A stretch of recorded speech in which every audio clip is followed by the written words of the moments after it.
We'll give us some beans. Bloody unbelievable, boy!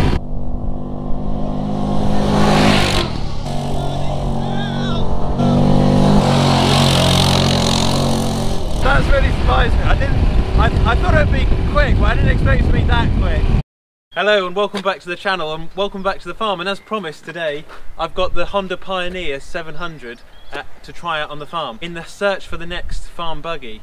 It's a 700cc farm buggy which weighs in at 680 kilograms, so it's very lightweight, which means we're going to be able to travel across the farm and across the Royals National Park very lightly, which is going to be very important for when going through deep, heavy mud. We don't want to be bogged down by too much weight. So one key advantage so far is that it is a lightweight vehicle. Something perhaps which isn't such a good advantage is getting in and out of the doors. I have noticed is not the easiest thing in the world, because you've got this bar here on the right hand side. You just have to mind as you get in, and if you're not careful it can go into your back, so you really want to go into it backwards like that, and then you can get into the cab and then shut the door. The distance between the steering wheel and the seat is quite short. It would be okay if you're a shorter person, but I do feel a little bit squished in here compared to the previous farm buggy which we had, which was the Can-Am, the HD8.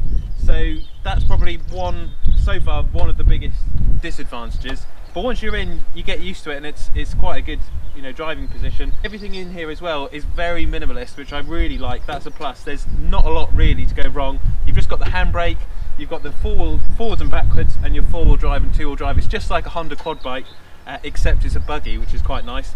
So, you know, another little bit of a problem is that with the Can-Am, it came standard when we got our Can-Am with a windshield and a roof, whereas this particular model, the Honda Pioneers, they don't come standard, or as standard, with a roof. So if we were to purchase this, if we were to go for this model, we would have to option for a roof and for an optional retrofit windscreen, which isn't quite the same as an inbuilt windscreen which you would get on something like the Can-Am, which is purpose built. I believe they're sort of an add-on for the Hondas.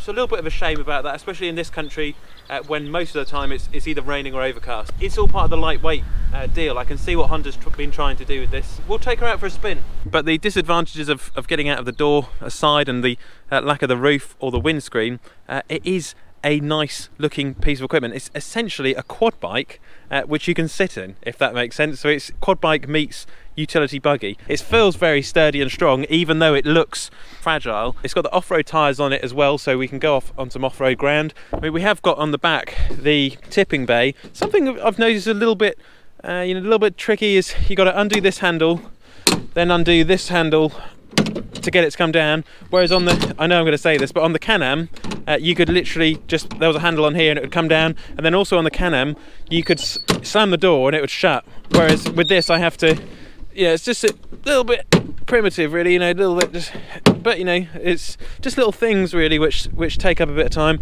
This is a nice touch. It's got a gas strap round there just to tip up if you had anything in the back. So yeah, not quite the same.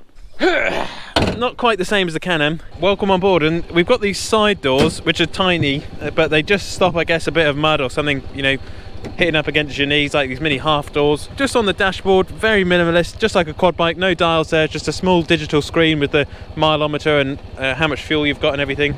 We need to fill it up on fuel. We've got a small handbrake on the left hand side, and then just forwards and backwards is on here.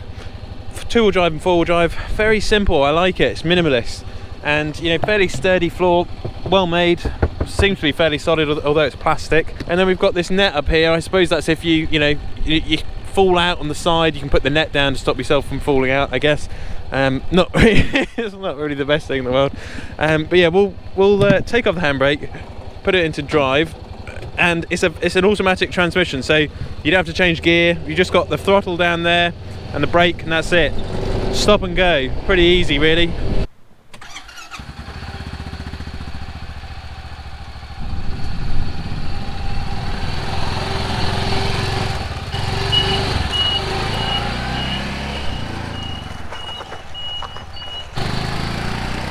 So yeah, I mean, this would be, you know, the up's kind of, you know, the up wouldn't have to do too much work on the farm, you know, going around the fields anymore. This would, you know, replace that. And also for checking the cattle in the summer, for taking feed everywhere, for rolling the arena with the roller.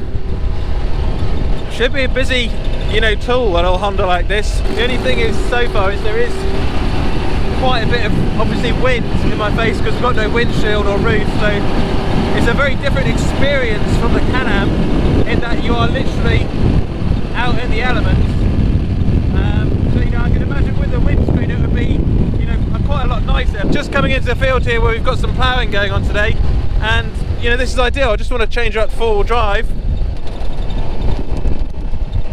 Just going over these ruts by the plough, I mean, it's perfect. Saw Jeffrey ploughing, just finishing off ploughing this 5 acres which was put in yesterday with the fertiliser spreader, so it's had the fertiliser put on it now and it's then having the fodder beet drilled on it very soon. So I can treat the little Honda Pioneer today. We'll give her some beans, open her up a bit. Oh, blimey! Bloody hell! It's got some pace. The Pioneer's secret is in its weight. It's it's ultra lightweight, which means you can get across very difficult, hard terrain. It's very difficult to get through. The Pioneer will probably get through it, but then the disadvantage is you haven't got the weight. If you wanted to tow something, you're going to not be able to tow as much. Tow 700 kilos, which is quite impressive. Which is not a bad little rig, really. I thought the Can-Am was quick. This thing is bloody unbelievable, boy. It's really got some power. Do you want to get going, boy?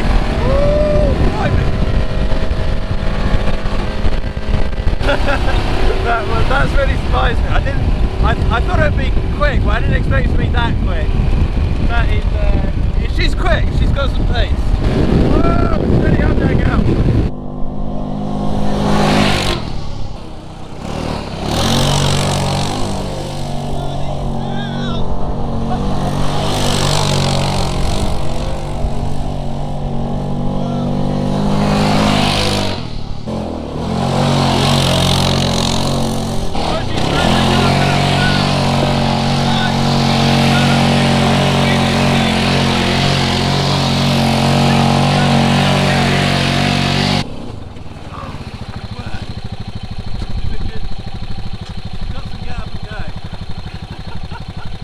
Oh my word, I haven't had that much fun since we had the Can-Am here. I knew it would be, you know, I knew it would have some poke. I knew it would be a good bit of kit, but I didn't expect it to be that fun. You know, mixing work with leisure is something which is quite a difficult thing to do. And being able to use this as a workhorse and do that, I mean, that was just fantastic because it's so light. Because it doesn't weigh anything, it can just drift around. It just, you know, it's got hardly any, hasn't really got a lot of body roll either. But yeah, it's responsive, which is good. You can get up and go quickly. With the cattle is a very good thing. Being able to chase them down, you know, get the sheep, for example, get the sheep in, get the cattle in. You do need something as a farmer, which has got a bit of grunt behind it. You get onto those livestock, get them in, and bring them back into the yard. And you know, sometimes you do need that power. I would say this is an advantage. What we've just experienced, what we've just witnessed, that is an advantage to the Honda.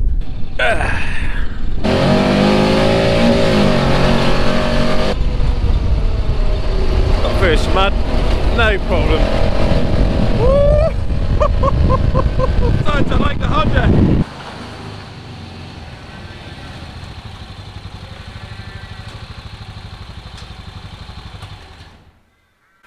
That was a good laugh, wasn't it? And there we are, the Honda Pioneer 700cc next door to the farm's Honda quad bike. You know, looking at them side by side, they're not all that different. The Honda's 4Trax is the quad bike.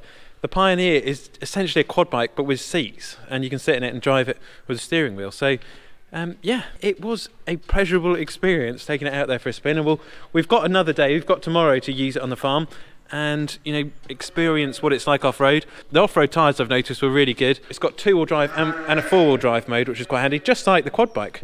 So very, very similar machines, really. And something which I think is quite a good idea is that it's very minimalist. You know, the Honda, for example, over the Can-Am, I have noticed it's very, there's not very much going on in here. There's not a lot to go wrong, which is quite a good thing, I think. And also being Honda, you know, Honda's got a reputable reputation. You know, they're very well regarded in the farming community both in the UK and globally. Wherever you go in the world, if you're on a farm, generally there's always an old Honda quad bike knocking around. Japanese, they're well made, they're reliable. So there we are. Let me know in the comment section down below, Honda or Can-Am, you decide. Let me know in the comments.